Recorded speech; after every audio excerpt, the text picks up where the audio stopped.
Chapter 12 The Attack by Fire. Sun Tzu said, there are 5 ways of attacking with fire. The first is to burn soldiers in their camp, the second is to burn stores, the third is to burn baggage trains, the fourth is to burn arsenals and magazines, the fifth is to hurl dropping fire amongst the enemy. In order to carry out an attack with fire, we must have means available. The material for raising fire should always be kept in readiness. There is a proper season for making attacks with fire, and special days for starting a conflagration. The proper season is when the weather is very dry. The special days are those when the moon is in the constellations of the sieve, the wall, the wing or the crossbar, for these 4 are all days of rising wind. In attacking with fire, one should be prepared to meet 5 possible developments. 1. When fire breaks out inside the enemy's camp, respond at once with an attack from without. 2. If there is an outbreak of fire, but the enemy's soldiers remain quiet, bide your time and do not attack. 3. When the force of the flames has reached its height, follow it up with an attack, if that is practicable. If not, stay where you are.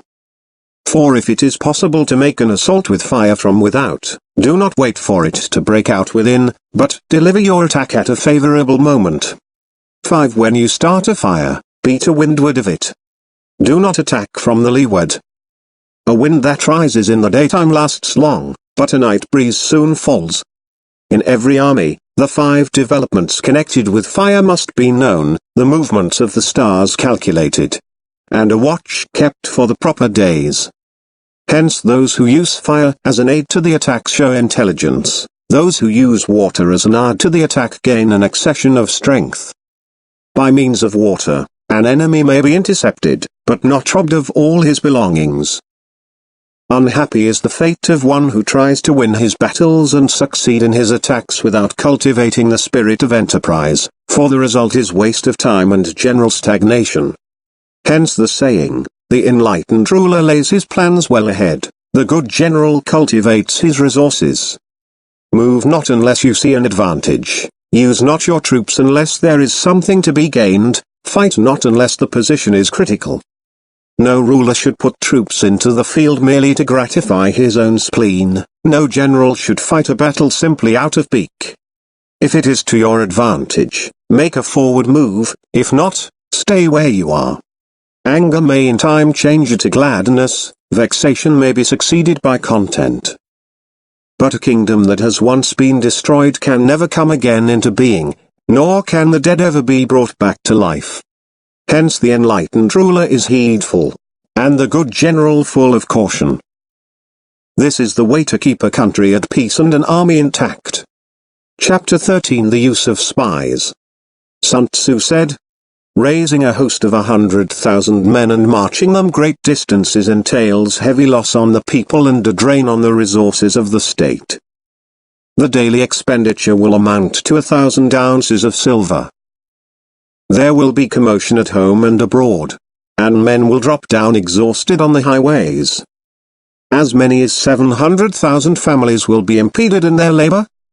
Hostile armies may face each other for years, striving for the victory which is decided in a single day. This being so, to remain in ignorance of the enemy's condition simply because one grudges the outlay of 100 ounces of silver in honors and emoluments, is the height of inhumanity. One who acts thus is no leader of men, no present help to his sovereign, no master of victory. Thus, what enables the wise sovereign and the good general to strike and conquer, and achieve things beyond the reach of ordinary men, is foreknowledge. Now this foreknowledge cannot be elicited from spirits, it cannot be obtained inductively from experience, nor by any deductive calculation. Knowledge of the enemy's dispositions can only be obtained from other men. Hence the use of spies, of whom there are 5 classes, 1 local spies, 2 inward spies, 3 converted spies, 4 doomed spies, 5 surviving spies. When these 5 kinds of spy are all at work, none can discover the secret system.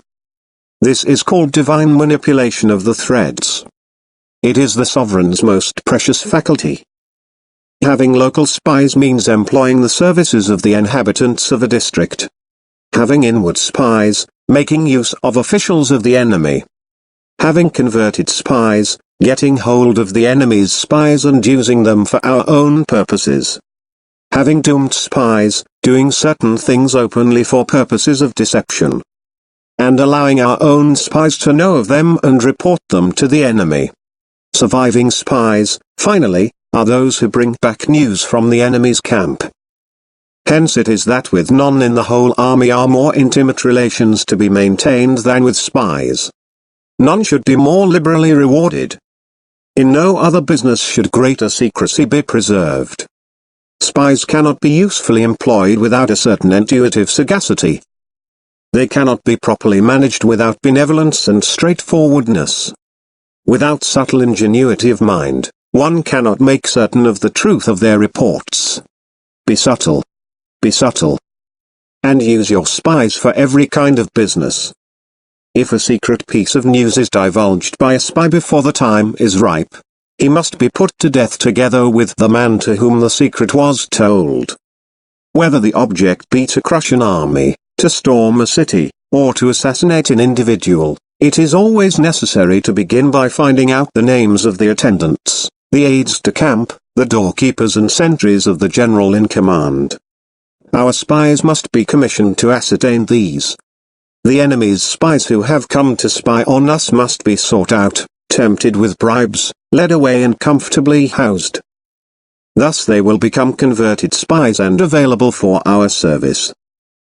It is through the information brought by the converted spy that we are able to acquire and employ local and inward spies. It is owing to his information, again, that we can cause the doomed spy to carry false tidings to the enemy. Lastly, it is by his information that the surviving spy can be used on appointed occasions.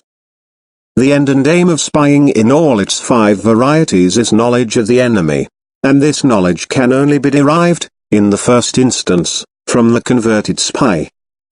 Hence it is essential that the converted spy be treated with the utmost liberality. Of old, the rise of the Yin dynasty was due to Aichi who had served under the Xia. Likewise, the rise of the Chu dynasty was due to Elia who had served under the Yin. Hence it is only the enlightened ruler and the wise general who will use the highest intelligence of the army for purposes of spying, and thereby they achieve great results. Spies are a most important element in war, because on them depends an army's ability to move. The end.